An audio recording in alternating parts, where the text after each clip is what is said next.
What does digital literacy leadership look like? I'm Mariana Ochs, and these are my Summer Institute in Digital Literacy Tier 2 final reflections.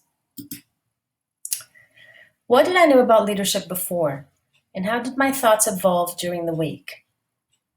Well, I am a designer. That means it is my job to create, redesign, challenge, rethink, or change things. And these things could be products, services, or processes. Ultimately, we may need to change an entire department or company's culture in order to implement change. And that requires leadership. Here are some of the magazines I've created or art directed around the world. In the mid-90s, I started a design studio in New York with a staff of 9 people. Together, we created and launched magazines in several countries. Now, you might think this job is about designing pretty pages, choosing photos, and fonts. Well, that's part of it too. But I specialized in redesigning or relaunching existing publications. People called us when the design had become dated, the editorial mix needed a freshening up, or when the external circumstances necessitated change, as technology, the market, or even readers' needs had evolved. When you're leading a project like that, it is mostly about facilitating change. Here are the questions we had to ask ourselves when going into a job. What's wrong here and how do we fix it? What do readers, editors, designers, or publishers need? What is the context or the market? What are the constraints? How can we make sure the team embraces the changes and carries them forward? How can they feel ownership? Later on in my career, as I became more and more interested in technology and innovation in media, I studied quite a bit about design-driven change. I carried a lot from this experience into my next leadership challenge, especially a couple of fundamental principles. The first one is that design is intentional problem solving. It requires understanding user needs and contexts and breaking a problem into actionable steps. And you can't do it alone. There is strength in diversity of perspectives and of skills. So, building on that previous knowledge, here's what the week at the Summer Institute brought into focus for me. First, it reminded me of the power of collaboration, intense, focused collaboration. Our 6-minute sessions were some of the most productive meetings of the entire week and yielded some great insights. The power that lies in bringing a diversity of voices, experiences, and backgrounds to collaboration, whether in homeroom, meetups, Tier 3 workshops, or feedback sessions. The power of intentionality. You simply do not go unarmed into a change management process. Thinking strategically with visual tools is a huge help, and Charlie provided many invaluable tools and strategies that allow us to find opportunities to act, to break down the process and visualize the steps. Some of these tools help me understand our Leadership Challenge project a lot better.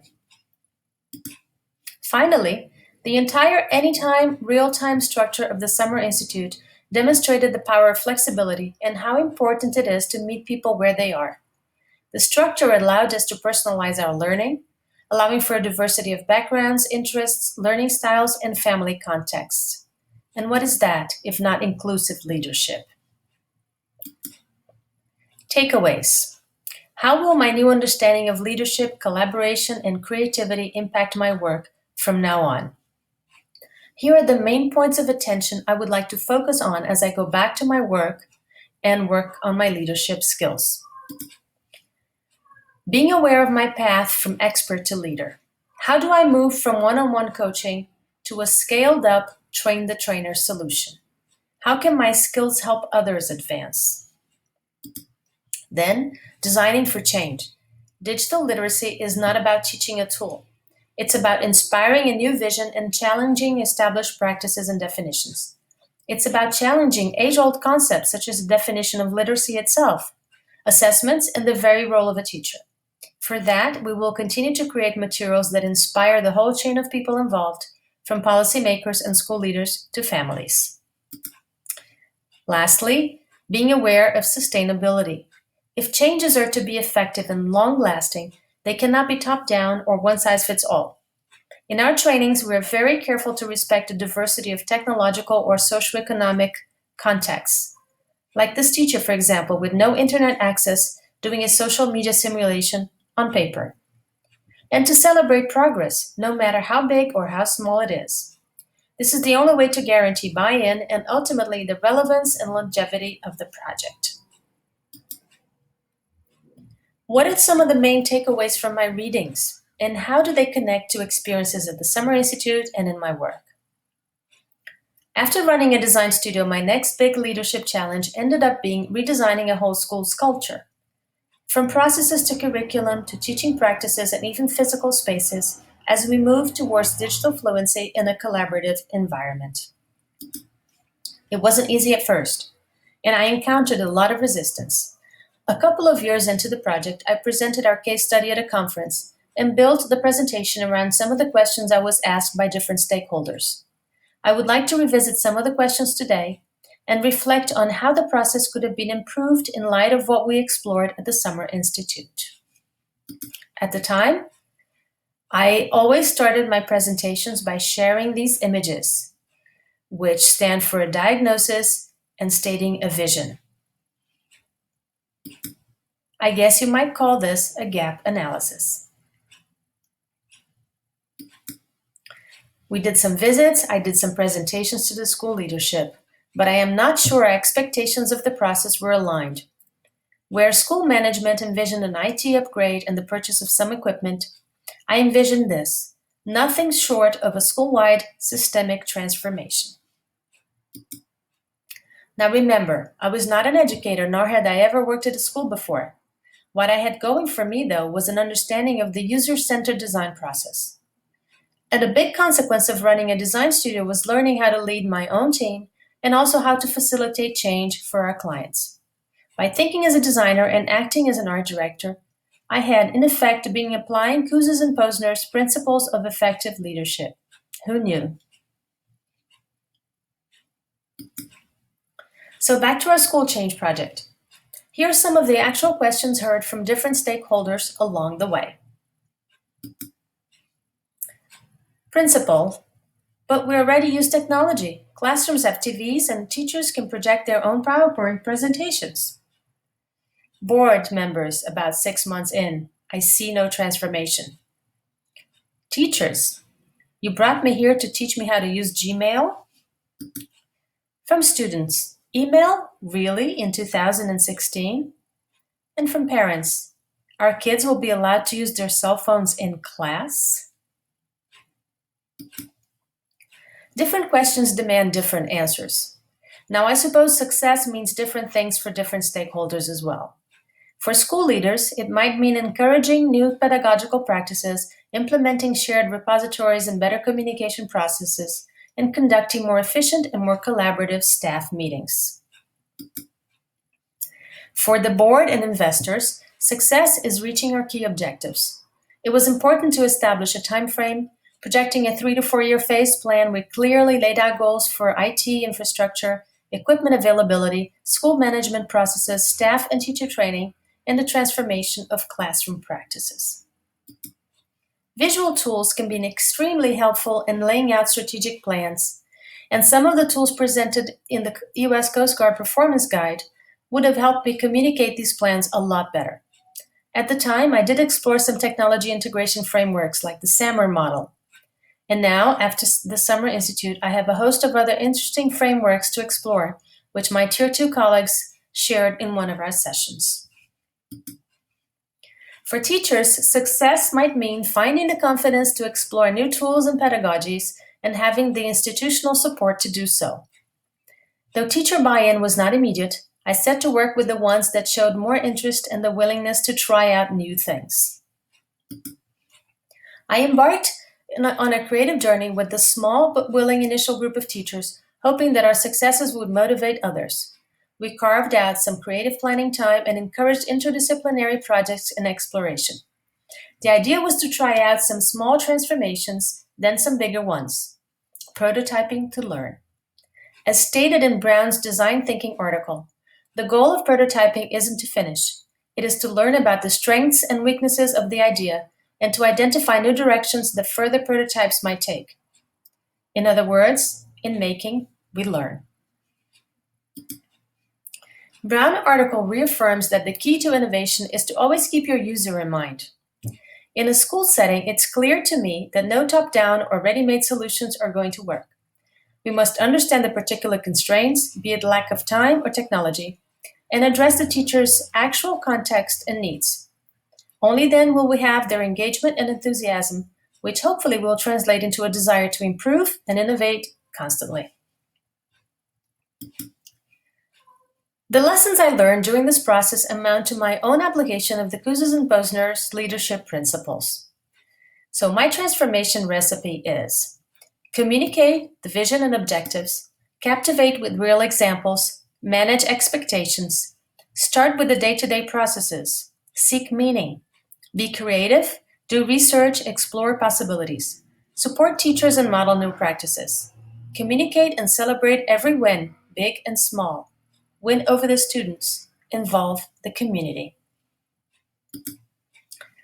But some things did not go so well, though. At first, I didn't have a lot of institutional support. I got the equipment, but very little PD time with the teachers. I would make a lot of progress with some teachers who would come to me in their own time. But overall, these were individual efforts and did not result in school-wide change. The digital transformation project was not yet high up on the agenda. By analyzing Cotter's article, Why Transformation Efforts Fail, I realized I missed a couple of crucial steps. Number 2, forming a powerful coalition would not come until 3 years into the project. Without that support, it would be impossible to achieve steps number 7 and 8, which consolidate and institutionalize new approaches. One tool that would have been extremely helpful to me at the time is Reeves' proposal of a change readiness assessment. Through that tool, I might have anticipated roadblocks and concentrated my efforts where they would have been more effective. From our readings, I find that one of the most useful documents for a school transformation project is Western Australia's Department of Education's Roadmap for School Change. By describing the different stages of digital fluency from developing to leading, much like a rubric would, it helps set up specific goals and identify areas of weaknesses for the whole school.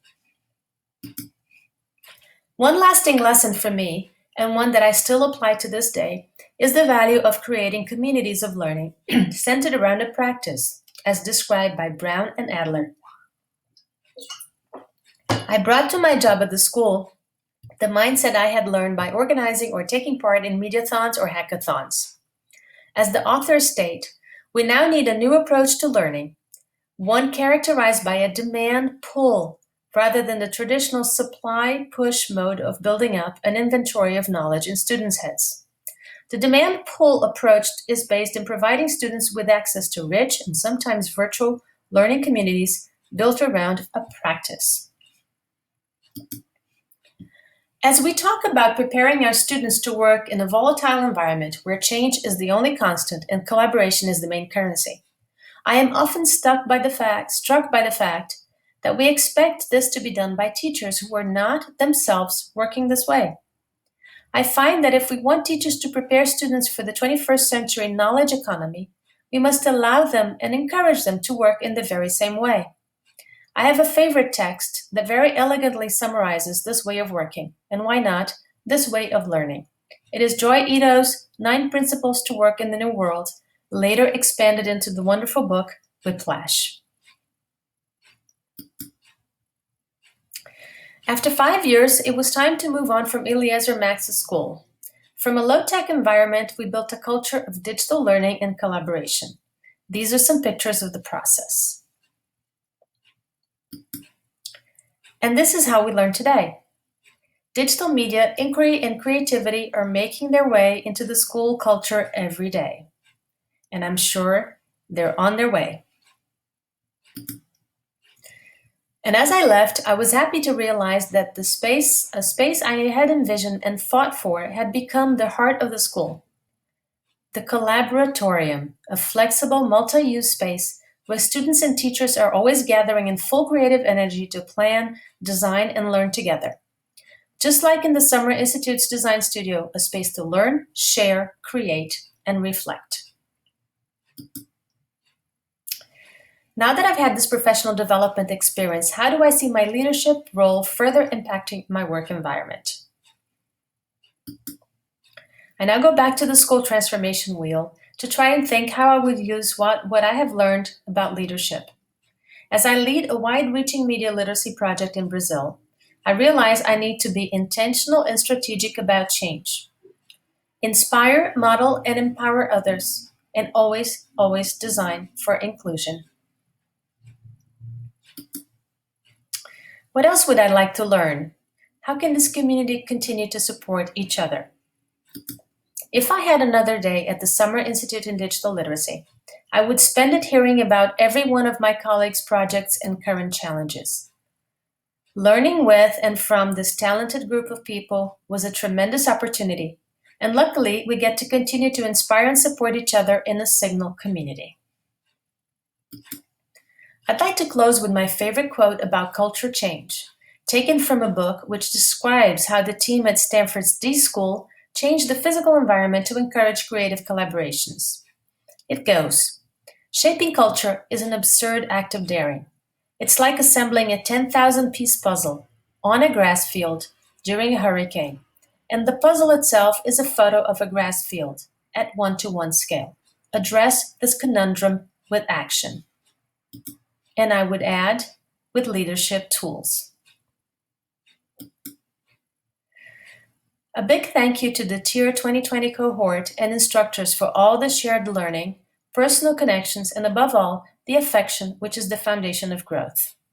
And also to my son Bruno, who helps me see the joy of discovery every day.